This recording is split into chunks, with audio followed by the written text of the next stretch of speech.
There are some books.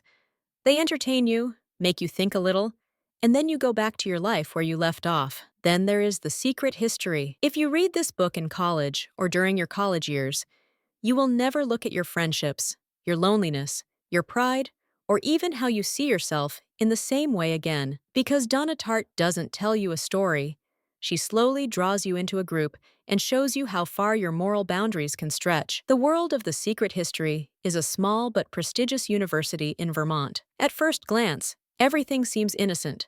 Peaceful campus paths, intellectual debates, an atmosphere filled with art.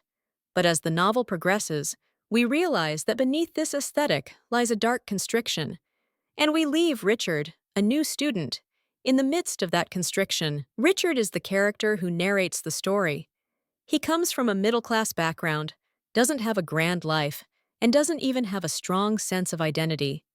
When he arrives at university, the thing he feels most is a sense of not belonging. That feeling many of us experience in our early 20s. Who am I here? Where do I belong? This is where Secret History begins, using this universal feeling. While walking around campus, Richard notices that a certain group is different to him. This group is a select and mysterious community of people who study classical languages and have an air of elitism about them. And this is the moment that completely changes Richard's life. The group he joins appears flawless from the outside. Intellectual conversations, refined manners, perfect grades, a privileged lifestyle. But as we get closer to this group, we see that their world is actually far from flawless. This is where Tartt's success lies. She makes her characters both attractive and repulsive. You admire them, but at the same time, you sense danger. If you read this book in college, this dual feeling will shake you deeply, because at that age, we are all very open to being influenced, to idealizing, to building our identity through admiration.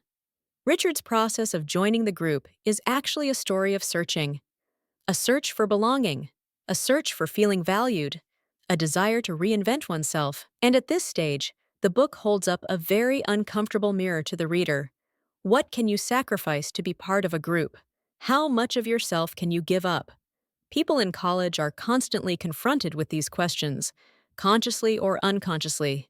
The Secret History slaps these questions in our faces with their darkest aspects. Henry, who appears to be the leader of this group, is the character who disrupts the moral compass of the novel. He is extraordinarily intelligent, cultured, cold-blooded, and manipulative. You are impressed when you listen to him. But when you think about it a little, you sense something strange, cold, dangerous in what he says. For someone reading this in college, Henry is a familiar figure. Smart but lacking empathy, charismatic but dangerous people. The types of friends who dominate environments, push boundaries. The most striking aspect of Secret History is its moral gray areas.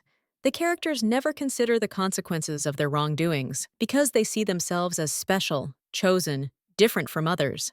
And this mindset gradually leads them to an irreversible catastrophe. Throughout the novel, we are confronted with the question, does evil arise when the wrong people come together, or is it already present within everyone?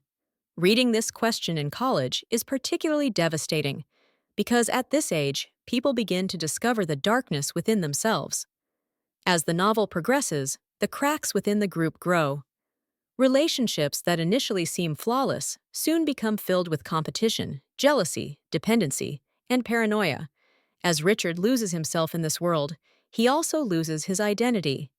He begins to question his own values, his own truths, his own boundaries. If you read this book at university, Richard's transformation will feel painfully familiar to you, because at that age, we've all felt like we've lost ourselves. At some point, Secret History is not just a murder mystery. In fact, the murder is the least shocking part of the story. What is truly shocking is how seemingly normal people can suddenly make horrific decisions. And as you read, you realize, evil doesn't usually appear all at once. It grows in small steps, with small excuses, with small truths. Donna Tartt builds this tension so slowly, so calmly. Before you know it, the characters are in a darkness from which there is no return, and you even find yourself sympathizing with them. For someone reading the book in college, the most devastating effect is this. The book shows you what true friendship is not. Drinking together, being in the same class, loving the same aesthetics. None of these are friendship. The friendships in The Secret History are built on dependency. They are built on power. They are built on not falling together. Seeing these dynamics at university is both frightening and enlightening. And the ending.